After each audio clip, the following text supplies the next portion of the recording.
What do you think of portfolios with no customized domains? I have a custom domain and it was like $2.99 for the first year. So maybe you got to look somewhere else. That Yep. seems like extremely overpriced from my experience, unless that goes like with a website builder. Maybe that goes hand in hand. It is expensive and it is kind of a bar to admission that's kind of unfair for people that don't have the privilege to just have the money endlessly to fund this endeavor, right? Mm. If this you are in the camp where you can't afford these luxuries, a custom website builder or even a domain, that's okay. It's like not really a big piece of the puzzle. What's arguably much more important is how you present your work and how you tell your story. I'm going to forgive a non-custom domain name any day. It's not in the list of criteria when I'm hiring somebody. So please don't get hung up on those small details. Again, it's us putting pressure on ourselves about needing to showcase this perfect vision to the world, and it's not the reality, and you don't have to fall into that trap. GoDaddy has really cheap domains if you feel like you need that. But yeah, it wasn't on our list of cringes. No, not even close yet. Yeah, not even. Yeah, exactly. This is more of a statement here. Start working in agencies and software houses are crucial for career switch. I've worked in both. I love how product companies, you can go a bit deeper on because you're in this industry. So you're always thinking about different types of user within that industry or people that use your tool. But with like agency work, I would definitely encourage folks to work in both. But with agency work is interesting because you get lots of different types of problem and you have to context switch. The only downside is like you can't work that long because these projects are typically very short. The longest is probably 6 to 12 months. You're just delivering the first bit with not really kind of getting access to that data. So you should work at both to see like which one kind of suits your personality and the pace of how you want to work or how deep you want to go on a specific thing. But there's no like, you have to work at agencies when you start. Both companies will definitely hire entry level people. Crucial is definitely a overstatement there. Any questions that you see that are interesting, Emilie? How do you feel about including personal or projects with fake fictional briefs or companies in your portfolio?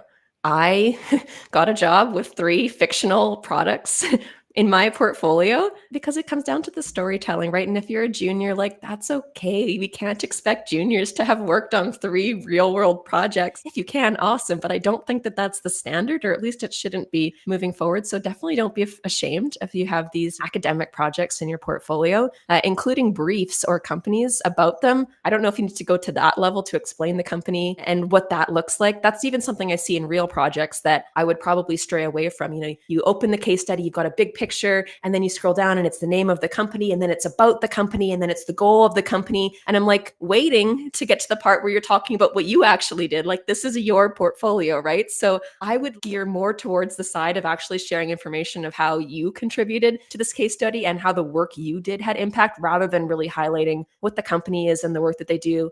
It's just not really that important unless it's a very specific industry you're trying to get into and you want to have your portfolio all kind of wrapped around that.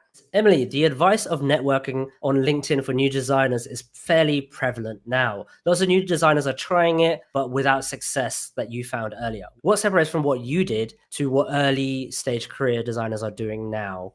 So I think 2 of the biggest things was timing. You know, I started 3 years ago posting on LinkedIn. There's a lot less people trying to do that then. That makes it easier for me, right? And then the other thing is consistency. I've been keeping up with it. I think I'm getting better as time goes on. It gets easier. The other thing is I really try to be authentic and just share things that I think will be helpful or interesting. And that could be anything as small as like a little portfolio tip or as big as like sharing a personal story. I hope that people can get to know me a little bit and connect with what I'm sharing. I think that helps to build more genuine and authentic relationships. And sure, maybe that's a stretch if I'm like posting online and saying that that's, you know, me creating authentic relationships. But if it's building that bridge to where people want us maybe comment on something and then we're having a conversation and then before you know, we're DMing and then maybe we're chatting outside of things, that's kind of how it starts and snowballs from there. And that's how I like to see it. I really started it more as like a numbers game, and I was very ruthlessly sending connection requests, wanting to meet people and build that network. And that helps to kind of establish that presence online, but that doesn't really actually help with networking. That helps for building a social presence, right? I wasn't really building deep connections with any of those people I initially connected with. So again, like it kind of depends what's your goal here. Are you wanting to get a large following on LinkedIn? Then yes, send a lot of connection requests. Or you're actually wanting to meet people and build relationships, you know, chat, share something interesting and try to get to know somebody. Those would be the kind of 2 different avenues that I would look at it from. So I want to try and do some quick fire, if that's okay, so we can get through as many as possible. Try to address Quick everything. fire. Okay, I'm ready. Okay, cool. Can you speak on the cover letter debate? How important is a cover letter in your opinion?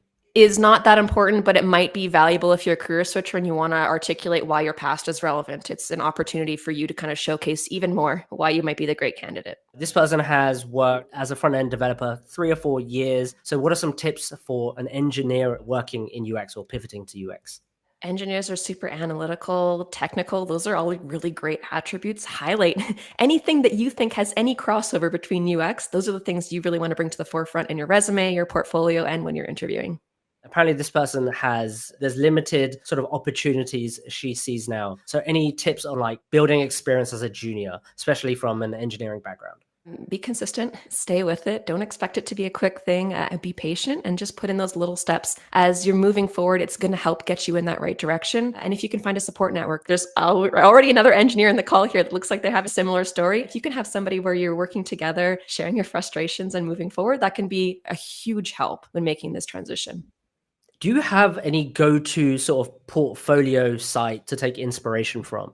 So one better, I actually have a list of all of my favorite portfolios. I think I have like over 50 visually presented. So if you want, I can share the link for that. But if you can find it on my portfolio is dandydesign.ca. There's a button that says free UX resources. You can click there. It's linked there. What do you think of jobs offers listed as UI/UX, as if one could swap the other? This is another cringe because I think people don't know, like, what is UX, UI? What is UI, UX, product design? It's all kind of synonymous in my brain because I don't think employers have a clear understanding of what it actually means. So whenever I see a role listed as that, it's far more important to just look at the job description. What are they actually asking for? And then when you get to the interview, ask those questions just to make sure you have the same understanding as the hiring manager. This one's a little bit hard to answer. It's about a good layout for a CV, Oh. but maybe we could take this in terms of like things to include or like things not to include instead of the perfect layout. Things to include would definitely be great alignment, great white space, and great visual hierarchy. Those are the three main design things you can include that I can look at right away and understand if you're a good designer or not. Other things to include would be your contact information, make it very easy. I talked about links, make sure that they work. Your experience, try to keep that at the top if you have anything relevant, as that's going to showcase that you're a bit more senior in your career. Education, if you have it. And I do include my skills section just to show skills I have experience with, but I think that's less important than the quality of the content in your experience section. What are your thoughts on the oversaturated market for UXers and product designers? Do we and future UXers have job opportunities? Basically, are there going to be enough jobs for everybody flooding the market? And this is what a lot of people are worried about, especially ones who are just coming in. What are your thoughts on this? So will there be enough jobs for everybody flooding the market? No. I mean, and that's because of the quality of people flooding the market is not really up to the standard that you might think that it is.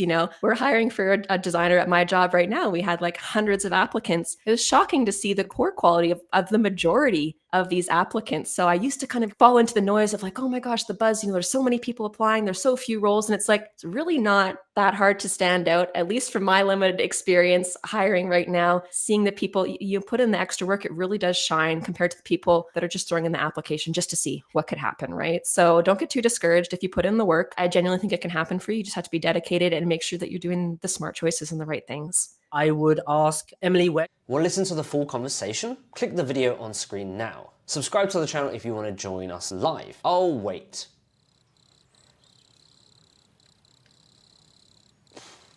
Okay, fine, you don't have to join us for the live stream, but if you like stuff like this, then click that subscribe button. I'll see you on the inside. Bye!